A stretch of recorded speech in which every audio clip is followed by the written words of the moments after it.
Everybody has dreams. Nobody knows but you. You can't get advice on what you should do with your life.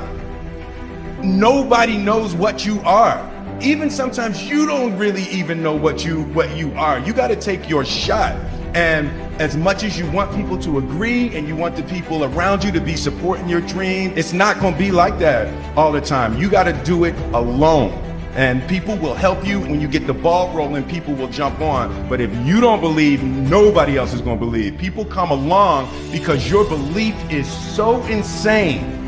Many of you, as I have been, as I am, are where you are in your life based upon what you believe. And it's not just what you think you believe on the surface, it's also your shadow beliefs that are holding you back from moving into the life that you believe you deserve. You have to believe you deserve to win.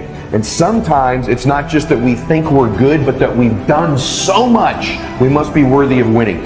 And sometimes it's not just who we are that we need to believe in, but what we've done. That sometimes you've got to outwork everybody. And you've got to be willing to do the things nobody else is willing to do, so you begin to convince yourself, man, I'm doing all the things everybody else is unwilling to do, so I deserve to get the results other people aren't going to get. Take ownership. Take extreme ownership. Don't make excuses. Don't blame any other person or any other thing. Get control of your ego. Don't hide your delicate pride from the truth. Take ownership of everything in your world, the good and the bad. Take ownership of your mistakes. Take ownership of your shortfalls. Take ownership of your problems, and then take ownership of the solutions that will get those problems solved. Take ownership and lead. Lead. Following your dreams is a lonely, solitary, scary, dangerous pursuit. You can't wait for somebody to think you can do it. If you stay in your comfort zone, that's where you will fail. You will fail in your comfort zone. Success is not a comfortable procedure. It is a very uncomfortable thing to attempt. So you got to get comfortable being uncomfortable if you ever want to be successful. Rich people don't sleep 8 hours a day.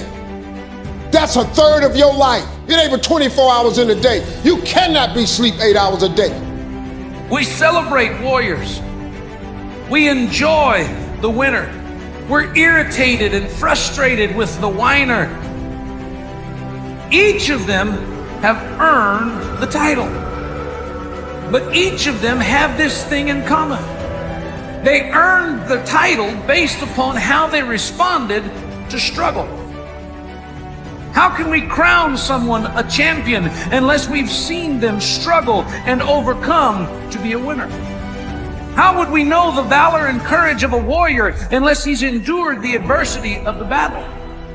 How do you know what the wimp is until you see them put their faith in fear and ignore a problem hoping somebody else is going to solve it? In this life, there is going to be struggle, and when they come, what will you do? What role will you play? Will you engage like the warrior? Will you complain like the whiner? Will you ignore it like the wimp? Or will you be what God created you to be, which is the winner? Do you believe that you're capable of change? Do you believe that good things happen when you go through a process of learning and taking steps? Do you believe that you can actually get out of your patterns? What stands between us and where we want to go? It's always the story we tell ourselves and why we can't achieve it. And if I wanted to boil it down, I would just say, what is your biggest why? What's your biggest goal that you would love? If it was a year from now, we were sitting here, you're watching this, it was a year later, and it was the best year of your life, what would be the biggest thing that would have changed in your life? In order to have something different, you are going to have to do something different. In order to have something more, you have to do something you haven't done yet. That thing that you want, I guarantee you, you've convinced yourself that you're fine not having it. That's why you're not pushing yourself. It's the areas in your life where you've given up, where you've said, oh, I'm fine. There is not one thing that has ever happened to you, not one experience, not one encounter, not one crisis, not one joyful thing that hasn't happened just to make you better and help you rise.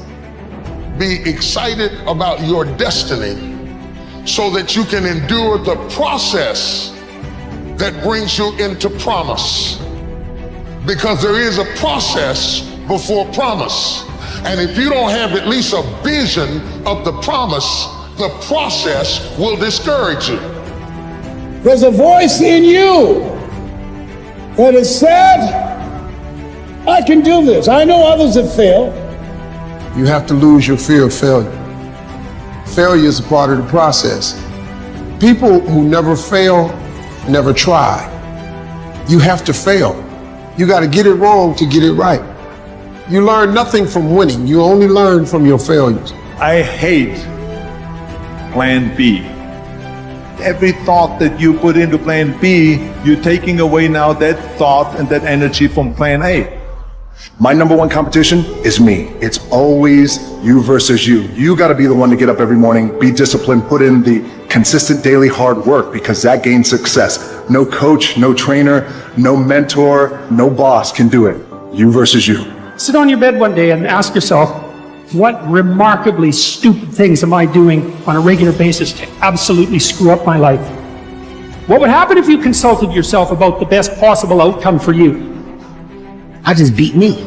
This ain't about nobody else. I don't give a fuck about nobody else. I just beat me. I'm in a battle with the only person that I really want to fucking beat, and that's me. If I can continue to outdo me from the day before, then I'm ahead. Don't go around telling people what your story is. Everybody has a story.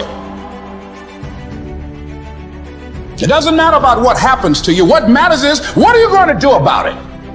One of the things limiting you from your income, your impact, a world-class life. You care too much about what people think about you. It is a neurobiological wiring. It served us thousands of years ago. We wanted to fit into the crowd because if we left the crowd or our social network, we would die of starvation or we would be eaten by saber-toothed tigers. Now we're in the modern age and we are frightened. We are terrified. Our amygdala goes crazy. Cortisol, the fear hormone, starts to pulse through our system if we leave the crowd. Everyone has an opinion. Why let the opinions of other people deny you from a life that will make history? It's very important that you engage in an ongoing process to develop you. Spend more time on yourself than what you've been spending. No matter what's going on in your life, it's not permanent. Everything is going to change. So there's two things you can do with change. You can react to it or you can participate in it. If you don't want to make waves, be mediocre, be normal, and fit in. It is far easier not to be successful. Do you have the courage to act outwardly on what you see inwardly? Or will you die a dreamer? Will you die on the verge and on the edge and in the land of coulda, woulda, and shoulda?